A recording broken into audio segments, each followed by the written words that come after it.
Hello everyone, welcome you all. यहाँ पे हम जॉब प्रोफाइल डिस्कस करेंगे डेप्यूटी एग्जीक्यूटिव इंजीनियर मैकेनिकल की। बेसिकली इसकी पोस्ट आई हुई है। अगर अभी तक आपने अप्लाई नहीं किया है तो जीपीएससी के थ्रू अप्लाई करना है, अप्लाई कर दीजिए।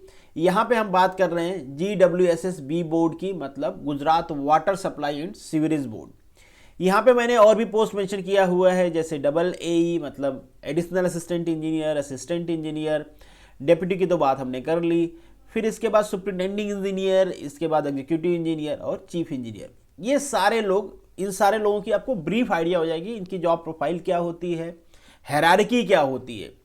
अब इन सब लोगों का काम ज्वाइंटली ही होता है, ऐसा नहीं कि इंडिविजुअल बहुत ही ब्रॉड फील्ड है और सबका काम एकदम से डिवाइडेड है, ऐसा नहीं है। यहाँ पे आरटीओ के जैसे यहाँ पे सपोज कर लीजिए कहीं पे ड्रिल करना है, तो अब ड्रिलिंग का काम है तो ये सारे इंजीनियर्स वहाँ पे इन्वॉल्व होंगे अपने अपने लेवल पे।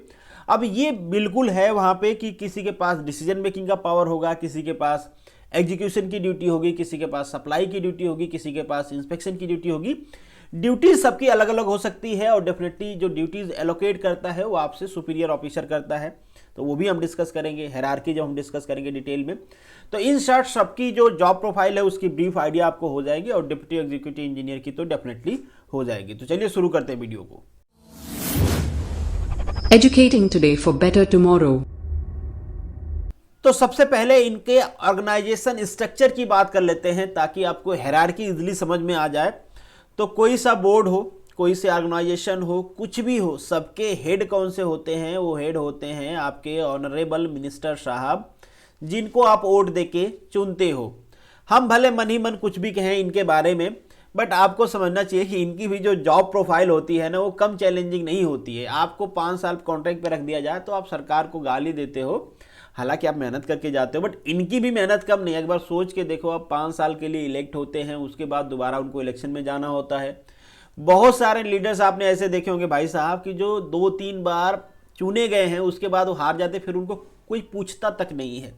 तो बहुत चैलेंजिंग पोजीशन होती है। आसान होता तो सारे लोग नेता ही बन जाते हैं, नेता बनना भी आसान नहीं है, तो इतना इजी में मत लो इनको आप।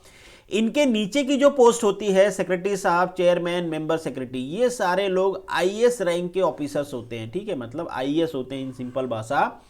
इसके नीचे ये सारी पैरेलल पोस्ट होती हैं, इनके बारे में आपको जानना नहीं है क्योंकि हम इंजीनियरिंग की बात कर रहे हैं और मैकेनिकल इंजीनियरिंग की बात कर रहे हैं, तो आप सीधा यहाँ पे आ जाओ। एक पोस्ट होती है चीफ इंजीनियर मैकेनिकल। तो चीफ इंजीनियर जो होते हैं मैकेनिकल डिपार्टमेंट से अगर हम बात करें तो एक ही होते हैं और वो गांधीनगर में बैठते हैं, बट ऐसा सिविल में नहीं है। क्योंकि सिविल का काम वहाँ पे थोड़ा ज़्यादा होता है, इसलिए सिविल के चीफ इंजीनियर हर जोन में होते हैं। अगर हम जोन की बात करें तो टोटल 6 जोन है गुजरात में, और एक जोन के पास 5 to 6 डिस्ट्रिक्ट आते हैं। किसी में 5 डिस्ट्रिक्ट होंगे, किसी में 6 डिस्ट्रिक्ट होंगे। अगर हम यूनिफॉर्मली डिस्ट्रीब्यूट करेंगे तो उतना डिटेल में नहीं जाते हैं कि किस जोन में कितने डिस्ट्रिक्ट हैं। तो इन शॉर्ट आप ये समझ लो कि जो सिविल के चीफ इंजीनियर हैं उनको एक जोन के वो सुपरिटेंडेंट होते हैं, मतलब सब कुछ उन्हीं को देखना होता है। मैकेनिकल के जो चीफ इंजीनियर होते हैं वो गांधीनगर में बैठते हैं। इनका काम होता है कि मैकेनिकल से रिलेटेड जो प्रोजेक्ट होते हैं उनको अप्रूव करना, किसको देना। जैसे सिंपली हम समझ लें कहीं पे बिड लगानी है और कोई वेंडर है वो पंप सप्लाई करना चाहता है इस डिपार्टमेंट को, बेसिकली JWSS डिपार्टमेंट को पंप सप्लाई करना है, उसको समरसेबल सप्लाई करना है, सोलर पंप सप्लाई करना है, पाइप सप्लाई करना है, ये सब मैकेनिकल से रिलेटेड प्रोजेक्ट हैं। तो अगर उसको सप्लाई करना है तो उसको अप्रूवल की जरूरत पड़ेगी चीफ इंजीनियर मैकेनिकल की, और उसको इंस्पेक्शन करने कौन जाएगा? सपोज करिए सप्लाई करना है तो उसकी क्वालिटी अच्छी है, खराब है, डेफिनेटली उसके लिए मैकेनिकल इंजीनियर जाएंगे। तो वो डिपेंड करता है किसको भेजा जाता है, बट मोस्टली जो होते हैं डेप्यूटी एग्जीक्यूटिव इंजीनियर के लेवल के लोग ही जाते हैं इंस्पेक्शन के लिए। अगर वो अवेलेबल नहीं है तो असिस्टेंट इंजीनियर या फिर एडिशनल असिस्टेंट इंजीनियर को भी भेजा जाता है, but most probably deputy executive engineer जाते हैं। जो एग्जीक्यूटिव इंजीनियर होते हैं उनका काम भी हम डिस्कस करेंगे। पहले एक बार यहाँ पे ब्रीफ में मैं आपको बता देता हूं कि जो GWSS है उसका काम क्या है। बेसिकली हो सकता है आप जानते भी हो, बस थोड़ा सा ब्रीफ में मैं आपको बता देता हूं। इनका काम होता है ड्रिंकिंग वाटर सप्लाई करने का। अब ये ड्रिंकिंग वाटर में बहुत सारे लोगों को कंफ्यूजन होता है कि ये ड्रिंकिंग वाटर केवल कंट्री साइड एरिया में सप्लाई करते हैं। हालांकि इसी इंटेंशन से इनको बनाया गया था, क्योंकि जो बड़ी सिटी है वहां पे म्युनिसिपल कॉर्पोरेशन होती है जो वहां की ड्रिंकिंग, ड्रेनेज और सीवरेज सिस्टम को देखती है। बट अब ऐसा नहीं है। अब बहुत सारे सिटीज में जो हमारी म्युनिसिपल कॉरपोरेशन है, चूंकि उनके पास रिसोर्सेज की कमी होती है, मशीनरी की कमी होती है, उनके पास वैसा इंफ्रास्ट्रक्चर और एक्सपर्टीज नहीं होती है, तो वो अब क्या शुरू करती हैं, वो अपना काम GWSS को देना स्टार्ट कर दी। जैसे एग्जांपल के लिए मैं बताऊं आपको, तो जो अर्बन वाटर सप्लाई है उसमें नियर अबाउट 23 सिटीज जो हैं जहां पे ये ड्रेनेज का काम कर रहे हैं, मतलब जहां पे ये ड्रिंकिंग वाटर सप्लाई का काम कर रहे हैं। ड्रेनेज की हम बात करें तो टोटल जो सिटीज हैं नियर अबाउट 58 सिटी में टोटल 159 प्रोजेक्ट चल रहे हैं। मैंने ये सारी डाटा उनके वेबसाइट से ही लिया है। उसमें से अराउंड 100 प्रोजेक्ट, 159 में से 100 प्रोजेक्ट अभी आपको GWSS के पास है। मैं लास्ट में प्रोजेक्ट की बजट भी दिखाऊंगा ताकि आपको आइडिया हो कि इनके पास कितना अथॉरिटी होती है। तो बहुत सारे सिटीज के जो ड्रेनेज सिस्टम है, अंडरग्राउंड ड्रेनेज सिस्टम है, जो ड्रिंकिंग वाटर सप्लाई का काम है वहाँ की म्युनिसिपल नहीं कर पा रही है, तो वो बेसिकली इनको दे देते हैं। जैसे कि मैंने पहले भी आपको बताया कि इनके पास एक्सपर्टीज है, ये बोर्ड इसी काम के लिए बनाया ही गया था, तो शुरू से इनके पास मैन पावर है, इनके पास R&D भी है, आपको घबराने की जरूरत नहीं है। इनके पास R&D भी है, रिसर्च एंड डेवलपमेंट सेंटर भी है। उस कमेटी में रिप्रेजेंट, जैसे कोई भी कमेटी हो, अगर मैकेनिकल डिपार्टमेंट को रिप्रेजेंट करना होता है तो जो चीफ इंजीनियर होते हैं मैकेनिकल डिपार्टमेंट के, वही रिप्रेजेंट करते हैं। चाहे बोर्ड मीटिंग हो, चाहे कोई कमेटी बनाई जाए, चाहे मिनिस्ट्रियल मीटिंग हो, चाहे कहीं पर रिप्रेजेंटेशन हो, सब जगह कौन रिप्रेजेंट करता है मैकेनिकल डिपार्टमेंट को? चीफ इंजीनियर मैकेनिकल रिप्रेजेंट करते हैं। तो आप यहां तक तो आपको समझ में आ गया होगा कि चीफ इंजीनियर मैकेनिकल क्या होता है। अब ये देख लो, क्योंकि जैसे मैंने आपको कहा कि यहाँ पे जोन डिवाइडेड है, हर जोन में आपको दिख रहा होगा एक चीफ इंजीनियर, पर ये चीफ इंजीनियर मैकेनिकल का नहीं होता है, सिविल का होता है, क्योंकि सिविल के काम ज़्यादा होते हैं। बट हाँ, जो सुपरिटेंडिंग इंजीनियर होता है वो मैकेनिकल का होता है। PH मतलब है पब्लिक हेल्थ, ठीक है। तो सुपरिटेंडिंग इंजीनियर जो होता है वो मैकेनिकल का होता है, मतलब हर जोन में आपको सुपरिटेंडिंग इंजीनियर मैकेनिकल का मिलेगा। अब इस सुपरिटेंडिंग इंजीनियर के नीचे ही आपके एग्जीक्यूटिव इंजीनियर और डेप्यूटी एग्जीक्यूटिव इंजीनियर, मतलब जिस पोस्ट के लिए आप अप्लाई कर रहे हो डेप्यूटी एग्जीक्यूटिव इंजीनियर के लिए, वो एग्जीक्यूटिव इंजीनियर के अंदर में काम करते हैं, और एग्जीक्यूटिव इंजीनियर जो होते हैं वो सुपरिटेंडिंग इंजीनियर के अंडर में काम करते हैं। मतलब अगर आपका एक प्रमोशन होता है तो आप एग्जीक्यूटिव इंजीनियर बन जाओगे, और आपका सेकंड प्रमोशन होता है तो आप सुपरिटेंडिंग इंजीनियर बन जाओगे। और जैसा कि मैंने स्टार्टिंग में ही कहा, थोड़ा सा आपको ब्रीफ आइडिया दिया था, इनका जो काम होता है, सबका काम एक ही होता है। सारे इंजीनियर्स को मिलके, वो सिविल और मैकेनिकल दोनों को मिलके यही डिसाइड करना होता है कि हम सप्लाई कैसे करें, वाटर सप्लाई कैसे करें। ड्रिंकिंग वाटर सप्लाई का मतलब, जैसे हम ड्रिंकिंग नाम ले रहे हैं ना, वो सिंचाई के लिए नहीं है। तो ड्रिंकिंग का मतलब है वहाँ पे वाटर ट्रीटमेंट प्लांट लगाने से, वो आगे हम एक डायग्राम से भी डिस्कस करेंगे। इसके अलावा वहाँ पे पाइपिंग लगाना, वहाँ पे मोटर लगाना, समरसेबल लगाना, सोलर समरसेबल लगाना, सोलर पंप लगाना, ये सारे काम मैकेनिकल के एक्सक्लूसिव होते हैं। कहीं कहीं पे दोनों लोगों को मिलके काम करना होता है। जैसे कहीं पे मान लीजिए वाटर हार्वेस्टिंग करना है, कहीं पे पॉन्ड्स बनाना है, ड्रेनेज सिस्टम बनाने हैं, तो वहाँ पे जो स्ट्रक्चर्स होता है वो सिविल वाले बनाते हैं, और उसमें जो पंप पाइपिंग की फिटिंग का काम होता है वो मैकेनिकल वाले करते हैं। तो एक बार सिंपल स्ट्रक्चर क्या होता है हायरार्की का, मैं आपको वो दिखा देता हूँ। सबसे नीचे हम कह सकते हैं होते हैं एडिशनल असिस्टेंट इंजीनियर। ये दोनों पैरेलल पोस्ट ही होती हैं, असिस्टेंट इंजीनियर और इनकी, बट हम ये इसलिए नीचे इसको कह रहे हैं क्योंकि इनका थोड़ा ग्रेड पे कम होता है as comparison to assistant engineer. But हाँ, दोनों का जो प्रमोशन होता है, दोनों अपने प्रमोशन के बाद डेप्यूटी एग्जीक्यूटिव इंजीनियर ही बनेंगे। एक डिफरेंस और होता है दोनों में कि यहाँ पे जो प्रमोशन का रेशियो होता है वो 2:1 होता है, मतलब असिस्टेंट इंजीनियर का प्रमोशन ज़्यादा होता है as comparison to additional assistant engineer. तो आपके चांसेस ज़्यादा होते हैं डेप्यूटी एग्जीक्यूटिव इंजीनियर बनने की। बट हम तो यहाँ पे बात ही कर रहे हैं डेप्यूटी एग्जीक्यूटिव इंजीनियर की। आप डायरेक्ट रिक्रूट हो रहे हो, इसके बाद आपका प्रमोशन हो जाएगा तो आप बन जाओगे एग्जीक्यूटिव इंजीनियर। एग्जीक्यूटिव इंजीनियर के बाद आपका प्रमोशन होगा तो आप बन जाओगे सुपरिटेंडिंग इंजीनियर, और इसके बाद आपका प्रमोशन होगा तो आप बन जाओगे चीफ इंजीनियर। और जैसे कि मैंने बताया भाई, चीफ इंजीनियर एक ही होते हैं, गांधीनगर में बैठते हैं, तो आप चीफ इंजीनियर तक उम्मीद ना लगाओ, बहुत कम लोग पहुंच पाते हैं वहाँ पे। बट हाँ, आप एग्जीक्यूटिव इंजीनियर बन जाओगे 5 to 10 ईयर के आसपास, अगर वैकेंसी वहाँ पे रहती है। उसके बाद 12 to 15, मतलब जितना आगे आप बढ़ते जाते हो वो वैकेंसी पे भी डिपेंड करता है, बट उतना ज़्यादा टाइम लगता है आपको प्रमोशन लेने में। हो सकता है कई बार क्या होता है, आपको प्रमोशन नहीं मिलता है, ग्रेड पे आपका बढ़ा दिया जाता है, क्योंकि सीट नहीं होती है इसलिए आपको प्रमोशन नहीं मिल पाता है। तो मतलब आपको 2 प्रमोशन लेते लेते काफ़ी टाइम हो जाएगा, मतलब आपकी एज इतनी हो जाएगी कि आप बूढ़े हो जाओगे, अब निकलने का एज हो जाएगा। तो इन शॉर्ट ये सिंपल हायरार्की है आपके मैकेनिकल इंजीनियर से रिक्रूट होकर ऊपर जाने तक का। अब यहाँ पे हम डिस्कस करते हैं थोड़ा सा डिटेल में आपको समझ में आएगा। यहाँ से सपोज करिए ये आपकी रिवर है, सोर्स कुछ भी हो सकता है, ड्रिंकिंग वाटर के जहाँ से हम लेते हैं वो रिवर भी हो सकती है। और आपने अगर जो हार्वेस्टिंग किया हुआ है वाटर का, बारिश के पानी का आपने रोका हुआ है, कहीं पे हार्वेस्टिंग किया है, पॉन्ड्स बनाया है, तो वहाँ से भी आप ले सकते हो।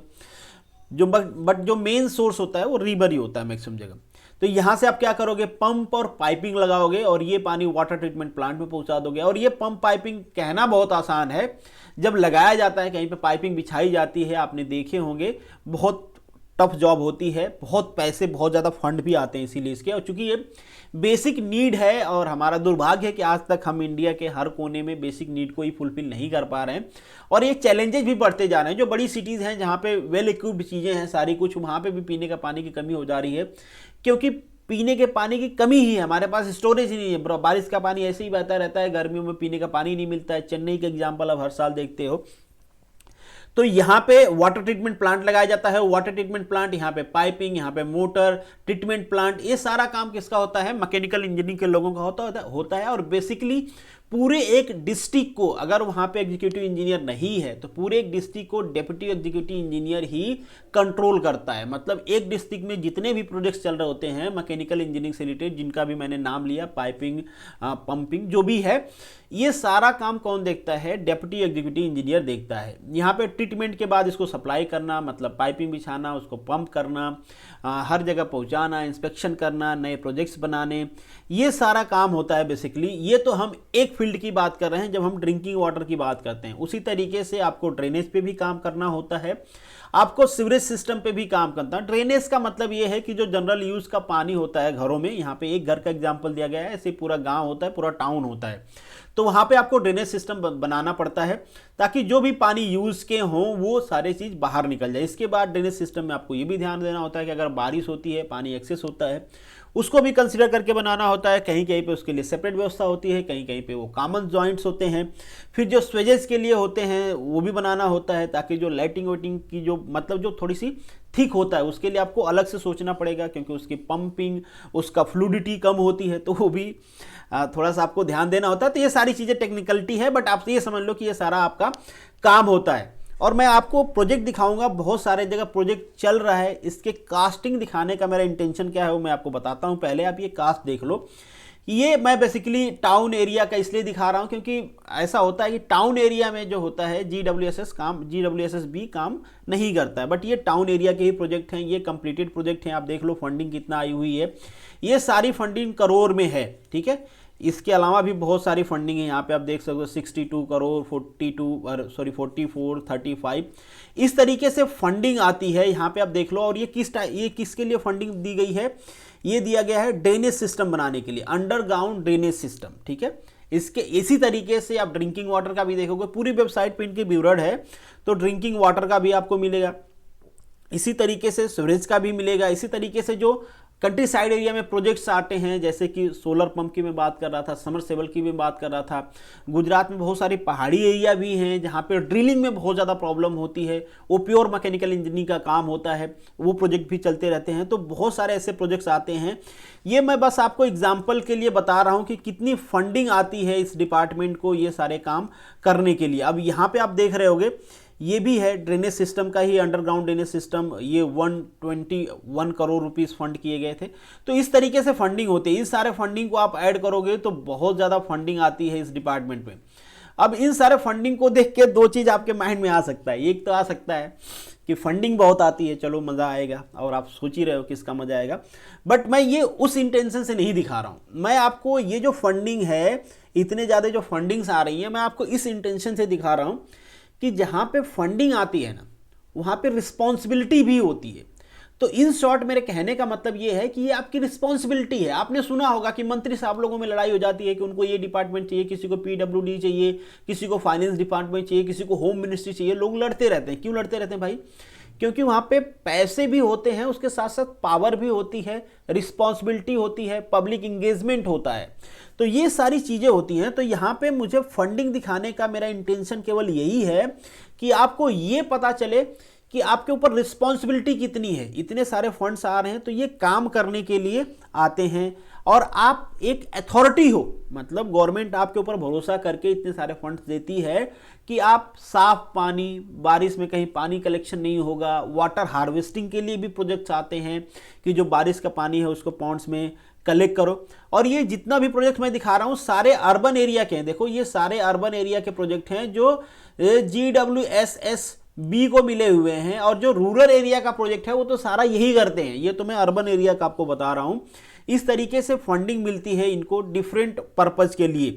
तो अगर आप, मैं लास्ट में थोड़ा सा कंक्लूड करूं और जो DEE है, मतलब डेप्यूटी एग्जीक्यूटिव इंजीनियर है, उसके पावर को थोड़ा सा समराइज करके आपको बताने की कोशिश करूं, तो एक तरह से जो DEE की पोस्ट होती है उनके पास डिसीजन मेकिंग भी होता है। जो मैकेनिकल से रिलेटेड एक डिस्ट्रिक्ट के प्रोजेक्ट होते हैं, जैसे पंप सप्लाई करना, उनके इंस्टॉलेशन का काम करना, कहीं पे ड्रिलिंग का काम करना, कहीं पे पाइपिंग का काम करना, उनके मेंटेनेंस का काम करना, ड्रेनेज सिस्टम का काम करना, ये सारे काम में उनका जो डिसीजन होता है वो लेना होता है DEE को। अगर वहाँ पे एग्जीक्यूटिव इंजीनियर नहीं है तो एग्जीक्यूटिव इंजीनियर है तो एग्जीक्यूटिव इंजीनियर लेगा, आपको प्रपोजल देना होगा, और प्रपोजल के अप्रूवल का, जैसे इसमें बहुत सारे बीड्स लगते हैं तो उसका प्रपोजल तैयार करना, ये सारा काम होता है DE का। ये होता है डिसीजन मेकिंग से रिलेटेड।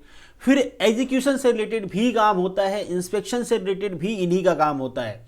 तो डिसीजन मेकिंग से लेके एग्जीक्यूशन और इंस्पेक्शन, ये तीनों काम होते हैं DEE के, मतलब डेप्यूटी एग्जीक्यूटिव इंजीनियर के।